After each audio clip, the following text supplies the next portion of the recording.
আসসালামু আলাইকুম। হ্যালো সকল উদ্যোক্তা ও ব্র্যান্ড মালিকগণ, আপনার প্রতিষ্ঠানের জন্য যে অসাধারণ লোগোটি ডিজাইন করেছেন সেটি নিঃসন্দেহে আপনার প্রচেষ্টা ও সৃজনশীলতার প্রতিচ্ছবি। কিন্তু এই মূল্যবান সৃজনশীল সম্পদকে রক্ষা করার জন্য ট্রেডমার্ক কতটা জরুরি সে বিষয়ে কি ভেবেছেন?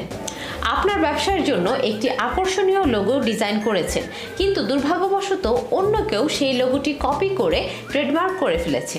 ফলে মূল মালিক হয়েও আপনি এখন আপনার নিজের লোগোটি ট্রেডমার্ক করতে পারছেন না। এমন দুঃখজনক অভিজ্ঞতা থেকে বাঁচতে অ্যাডভাইস ডিকশনারি আপনার পাশে আছে ট্রেডমার্কের নিবন্ধনের সহজ ও ঝামেলামুক্ত পরিষেবা নিয়ে। আপনার ব্র্যান্ডের অধিকার ও সুনাম সুরক্ষিত রাখুন, ট্রেডমার্ক করে আপনার ব্যবসায়ের পরিচিতি ও বিশ্বাসযোগ্যতা বাড়ান। আমাদের আরও সেবাসমূহ: company partnership, firms registration and helps to get share transfer, IRC, ERC, BOI, income tax matter,